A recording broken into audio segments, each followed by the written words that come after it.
ප්‍රථමයෙන් හිරු 24 පැය ප්‍රවෘත්ති සිරස්තල. ජාත්‍යන්තරයට සත්‍ය ගෙන යාමට දැවැන්ත ව්‍යාපාරයක්. ත්‍රස්තවාදය පරාජය කිරීමට ඉන්දුනීසියාවේ පූර්ණ සහාය. ස්වාධීන මැතිවරණයක් පැවැත්වීමේ අවශ්‍යතාව ආණ්ඩුවට නොමැති බවට එජාපයෙන් ප්‍රකාශයක්. ජවිපෙට දෛවයේ සරදමකට මුහුණ දීමට සිදු ඇතැයි සෞඛ්‍ය ඇමති කියයි. ශ්‍රී ලංකා ක්‍රිකට් කණ්ඩායමේ පුහුණුකරුවන්ට ලෝක කුසලානය දක්වා සේවා දිගුවක්. හිරු සත්‍යය මායිම් කරගත් ගවේෂණය. උතුරේ ක්‍රියාත්මක මානුෂීය මෙහෙයුම් පිළිබඳව LTT හිතවාදීන් විසින් ගෙන යන අසත්‍ය ප්‍රචාරවලට එරෙහිව පිළිතුරු දීමේ ව්‍යාපාරයක් ආරම්භ ඇතැයි රජය පවසනවා. විදේශ රටවල ජීවත් වන ශ්‍රී ලාංකිකයින් ඒ රටවල තානාපති කාර්යාල හා පාර්ලිමේන්තු සංකීර්ණ ඉදිරිපිට උතුරේ සිදුවන සත්‍ය තත්ත්වයේ ගෙනහැර දැක්වීමට කටයුතු කරන බවයි හිරු ප්‍රවෘත්ති අංශය කළ විමසුමකදී ජනමාධ්‍ය අමාත්‍ය ලක්ෂ්මණ අබේවර්ධන සඳහන් කළේ. ත්‍රස්තවාදය පරාජය කිරීම සඳහා ඉන්දුනීසියාවේ පූර්ණ සහාය ලැබෙන බව විදේශ අමාත්‍ය රෝහිත බෝගොල්ලාගම පවසනවා. අමාත්‍යවරයා ප්‍රකාශ කළේ එම සහයෝගය ප්‍රජාතන්ත්‍රවාදය ස්ථාපිත කිරීම සඳහා විශාල පිටිවහලක් වී ඇති බවයි.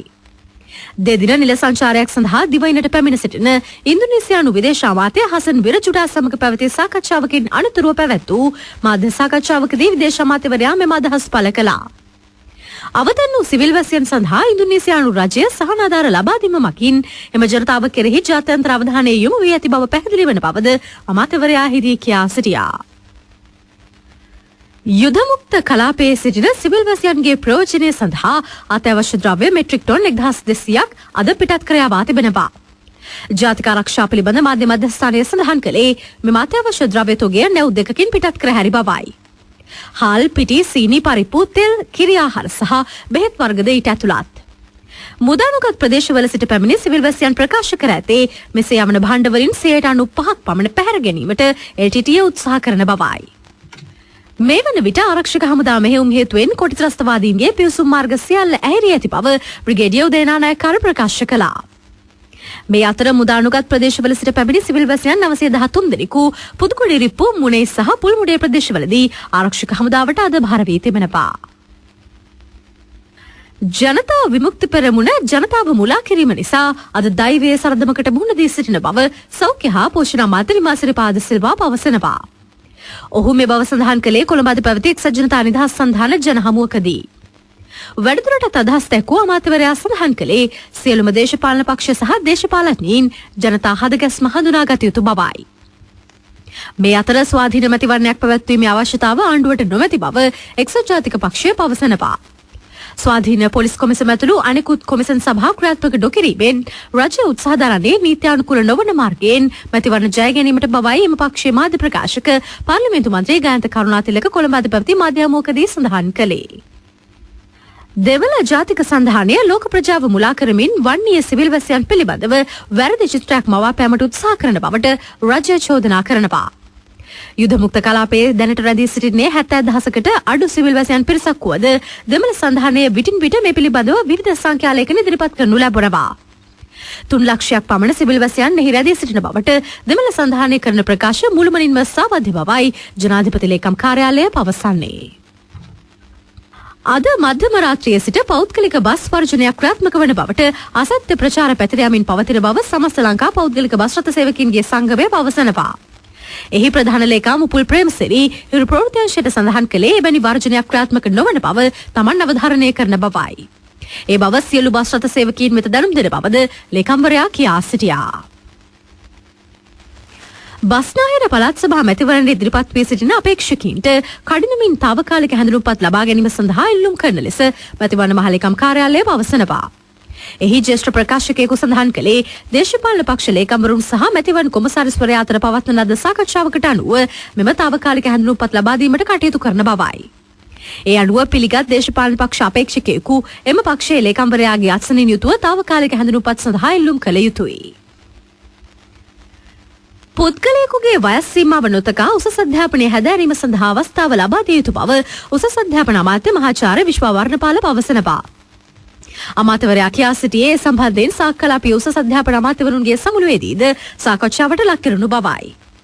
සාක්කලාපීය විශ්වවිද්‍යාලය ස්ථාපිත කිරීමේ කටයුතු කඩිනම් කිරීමේ වැදගත්කම මෙහිදී අවධාරණය කෙරුණා.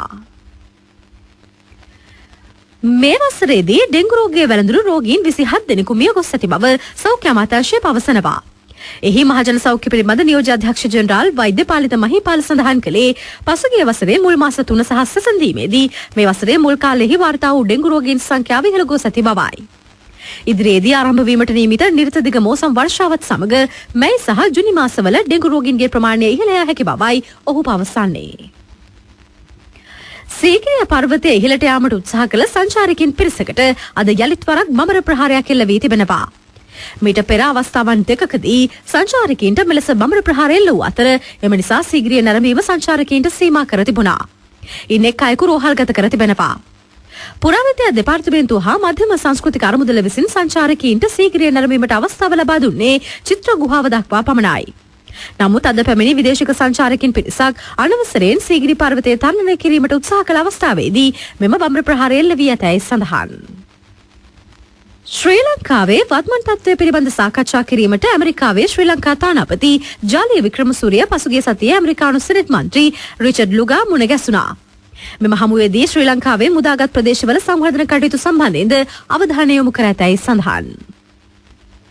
දහම් සරසවි ඩිප්ලෝමා සහතික ප්‍රධාන උත්සවය ශ්‍රී ජයවර්ධනපුර විශ්වවිද්‍යාලයේ උපකුලපති ආචාර්ය එම්.එල්. කරුණාරත්නගේ සහ බෞද්ධ කටයුතු කොමසාරිස් ජෙනරාල් චන්ද්‍රප්‍රේම ගමගේගේ ප්‍රධානත්වයෙන් හෙට සිදු කිරීමට නියමිතව තිබෙනවා.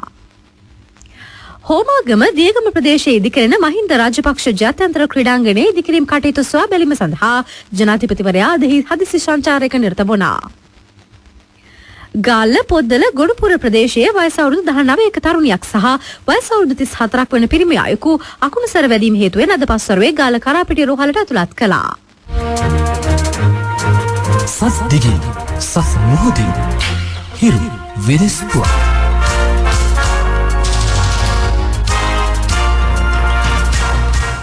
අන්තර්ජාතික ගගන මධ්‍යස්ථානයේ දින 13ක් ගත කළ ඩිස්කවරි උඩුගුවන් බස්රිය අද අලුයම් කාලයේ යලි පොළවට පැමිණියා.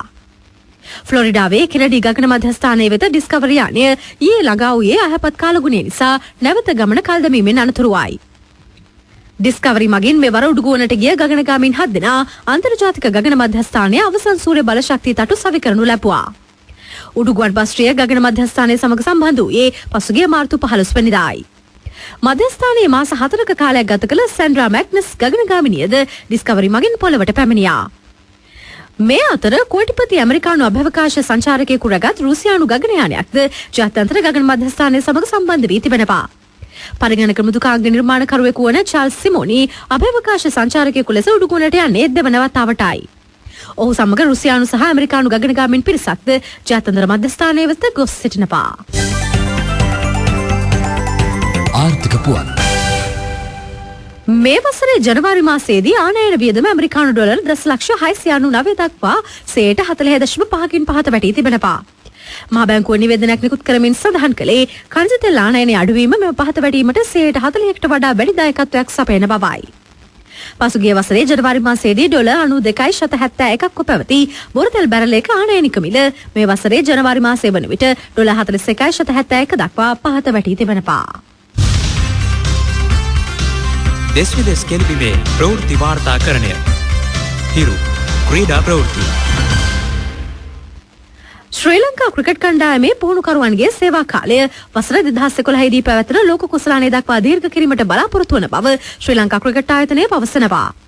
ශ්‍රී ලංකා ජාතික ක්‍රිකට් පුහුණුකරු ට්‍රෙවර් බේලිස් සහ සහාය පුහුණුකරු පෝල් ෆ්‍රාබෙස්ගේ සේවා කාලය මේ වසරේ මැයි මාසයේදී අවසන් වීමට නියමිතව තිබුණා. ශ්‍රී ලංකා ක්‍රිකට් කණ්ඩායමේ පස්වන ඕස්ට්‍රේලියානු ජාතික පුහුණුකරු වන ට්‍රෙවර් බේලිස් මෙරට ක්‍රිකට් කණ්ඩායමේ පුහුණුකරු ධුරය බාරගනු ලැබුවේ පසුගිය 2007 වසරේදී. 46 හැවිරිදි බේලිස් මීට පෙර ඕස්ට්‍රේලියාවේ නිව් සවුත් වේල් ප්‍රාන්ත ක්‍රිකට් කණ්ඩායමේ පුහුණුකරු ලෙස කටයුතු කළා.